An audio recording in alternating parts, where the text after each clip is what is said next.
It was lap 23 of the Austrian Grand Prix when Charles Leclerc came on the radio with a message that said more than he meant it to. "I'm starting to feel the fronts go again, same as last stint." The tone wasn't angry. It wasn't desperate. It was clinical, resigned. But inside that short sentence lived the deeper problem Ferrari's been dragging from track to track all season. It's not just that the SF-25 struggles on front tyre temperature. It's that it struggles because of a compromise Ferrari doesn't want to talk about publicly. A brake heating limitation so fundamental that the team has turned to lift and coast as a standard, not a backup strategy. Behind closed doors, engineers refer to it as Leico, a soft abbreviation of lift and coast that's now become a verb on the pit wall. And the reason it's happening is far more than just thermal management. This isn't about poor driving or conservative racing. This is about a core design flaw in Ferrari's brake architecture. An issue that forces the team to make impossible trade-offs between front tyre temperature and corner entry braking stability. And it's not just affecting Leclerc. Lewis Hamilton, only half a season into his Ferrari career, is now quietly learning what Charles has lived with for years. That even in the most decisive braking zones, turn 3 at Spielberg, turn 6 at Barcelona, or even turn 9 at Silverstone, you can't always trust the car to do what you need. This isn't a setup issue, this is a design reality, and it's now rewriting the way Ferrari races. At the heart of Ferrari's 2025 dilemma is a brake system that was never designed to be the hero, but now has to be. The SF-25's front-end architecture places a heavy emphasis on aerodynamic efficiency, with narrower brake ducts and a low-drag philosophy that mimics elements from Red Bull's 2023 flaw design. But while that decision helped with straight-line speed early in the season, it came at a cost. Less airflow through the brake drums, and critically, less radiant heat bleeding into the front tyres. This wouldn't be a deal-breaker on its own if the suspension geometry, ERS harvesting, and brake-by-wire programming were able to compensate. But they're not. The problem is how Ferrari's brake migration is tuned. Migration refers to how the braking force shifts from front to rear depending on pedal pressure and vehicle speed. In most teams, this balance is adjusted dynamically, lap by lap. But Ferrari's mapping is more rigid, optimized for peak performance only when the system is thermally stable. That means in colder stints or on circuits with few heavy braking zones, like Austria or Japan, the front tyres can't reach operating temperature quickly enough, especially when drivers are asked to perform Leico as early as lap 5. And once Leico begins, the problem feeds itself. Less braking means less tyre heat, which reduces front grip, forcing drivers to slow more into corners, which again reduces brake temperature. It's a closed loop. Hamilton noticed it first during FP2 at the Red Bull Ring. "Brakes are not consistent," he radioed. What he meant was the bite point wasn't linear. It floated. That's often a symptom of uneven cooling across the disc, which leads to unpredictable brake feel. At Ferrari, this isn't a software issue. It's mechanical. And it's now defining how both drivers race. For Charles Leclerc, this isn't a technical issue. It's personal. He's been managing inconsistent front-end feel for 3 seasons now, navigating a Ferrari philosophy that prioritizes aerodynamic purity over driver confidence. Behind closed doors, Leclerc has long pushed for a fundamental change in how the team approaches front brake packaging. Not a software fix, not a new pad compound, a complete redesign of the cooling channels, the duct geometry, and the materials used in the brake drums. But each winter, the same answer came back from Maranello. It's not the priority. What hurts more is that Charles knows the issue doesn't show up in the data as dramatically as it feels in the cockpit. From a simulator standpoint, the numbers look stable.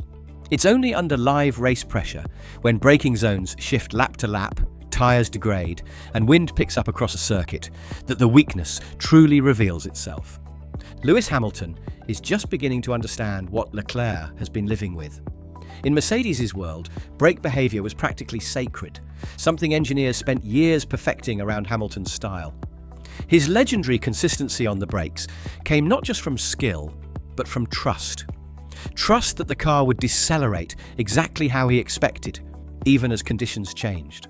At Ferrari, that trust is slowly eroding. In Austria, Hamilton began altering his braking points by up to 7 meters over the course of a single stint, Not to push harder, but to mask the unpredictability of bite and rotation. That's not adaptation, that's survival. You can hear it in the radio messages. Hamilton doesn't sound angry, he sounds analytical, detached, as if he's already moved past hope and into calculation. For Leclerc, that emotional detachment is even more dangerous, because he hasn't just lost confidence in the brake system, he's losing faith that Ferrari will ever fix it. On paper, Ferrari's 2025 season doesn't look catastrophic. They're still second in the constructors' standings. Leclerc is within reach of the top 3 in the Drivers' Championship, and Hamilton has clawed back consistency after early adaptation struggles. But the numbers don't tell the whole story. What the brake issues have cost Ferrari isn't headline-making retirements or visible blowouts. It's something more insidious, the slow bleed of lost tenths in qualifying, compromised tyre prep laps, and race strategies that are constantly limited by mechanical fragility. Take Austria. Leclerc qualified 5th, just 2 tenths off P3. But look at his sector times, and you'll see the difference was built entirely in the mid-speed corners, turns 3, 6 and 9, where front-end grip depends most on tyre surface temperature, which in turn is fed by brake heat. That loss of just 2 tenths in sector 2 pushed him behind a McLaren that executed a clean race. And in modern Formula 1, starting behind means everything. Without clean air, Ferrari's front tyres never reached target temperatures in the opening 10 laps. That set off a domino effect of undercut vulnerability and cautious corner entries, all traced back to brake limitations. Multiply that across the coming circuits, Silverstone, Spa, even Monza, and the risk becomes obvious. These are tracks that demand high-speed commitment into braking zones with variable grip.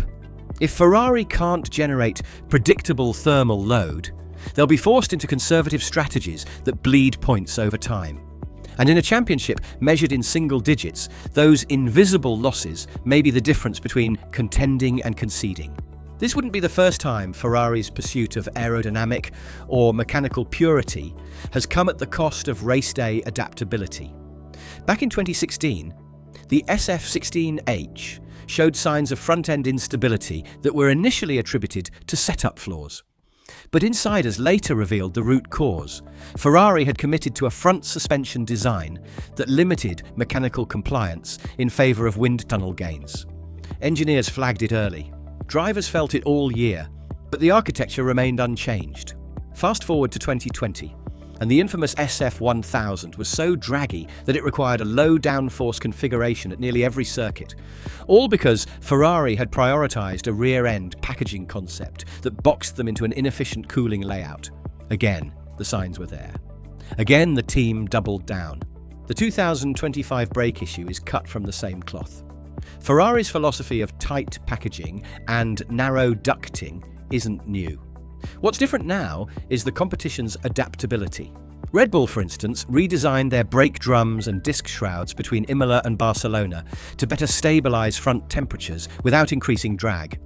McLaren's floor upgrade in Austria included hidden airflow tweaks around the brake ducts that now feed heat more effectively into the inner shoulder of the Pirellis. Ferrari, they've stuck with the same configuration since Bahrain. Fred Vasseur is aware of this history. But internally, the debate isn't just technical, it's cultural. Changing the brake duct layout mid-season would require admission that the original design was flawed, something Ferrari's senior aerodynamicists have historically resisted. The result is what we're watching now, a team with a fast car that can't fully use it. Because to make the SF-25 truly competitive, Ferrari wouldn't just have to change a component, they'd have to change a mindset. As Ferrari approaches the crucial summer stretch, Silverstone, Hungary, Spa, the spotlight shifts to their incoming upgrade package, rumoured to focus on rear suspension geometry, floor edge tweaks, and potentially revised brake shrouds. But the reality inside the Scuderia is more delicate than the headlines suggest. The team isn't just chasing lap time, they're chasing thermal balance. And unless the new components directly address the lack of brake-generated heat reaching the front tyres, the root of the issue will remain untouched. Engineers in Maranello are split. One camp believes that revising the brake duct design mid-season could destabilise airflow downstream, especially under Y250 vortex-sensitive conditions around the bargeboard area. The other argues that without an aggressive solution, every new aerodynamic gain will be undermined by inconsistent mechanical grip. There's also the practical risk. Altering brake ducts means new materials, potentially new homologation tests, and rebalancing the car's overall weight distribution, a time-consuming task in a condensed calendar. Hamilton, for his part, has been unusually vocal in internal debriefs, not to assign blame, but to push urgency. He's reportedly requested comparative data from Mercedes' 2023 system to understand how energy recovery and brake feel were managed more consistently. Leclerc, meanwhile, has gone quiet, a sign that his patience with the internal process may be thinning. What's clear is this. If the summer upgrades don't deliver predictable brake behaviour and more front tyre confidence, Ferrari won't just fall behind in the constructors. They'll risk losing both drivers' full trust in the project, because if the drivers can't feel the car beneath them, all the CFD gains in the world won't save them. With the 2026 regulation overhaul looming, every team is already laying the groundwork for the next generation of Formula One cars. For Ferrari, that means more than just rethinking aerodynamics or integrating the new power unit architecture. It means confronting the limitations of their current brake philosophy, because if they don't, they risk carrying a legacy weakness into an era where energy recovery and thermal management will become even more complex. Under the new regulations, with increased reliance on electric power deployment and reduced drag allowances, the role of braking systems will evolve from a passive thermal tool into a core energy management asset. Teams that fail to master brake feel, temperature distribution, and hybrid harvesting across all conditions will be exposed. Ferrari's current brake issues may seem like a 2025 specific struggle, but they're revealing something deeper, a structural reluctance to evolve design thinking when it threatens internal hierarchies. If the SF-25's flaws are swept aside in favour of short-term performance gains or politically safe decisions, then 2026 won't be a fresh start, it'll be a repetition. Hamilton signed a multi-year deal for a reason. He's not just betting on Ferrari's speed, he's betting on transformation, on a cultural shift within the team that allows difficult truths to become engineering priorities. For Leclerc, the urgency is even sharper.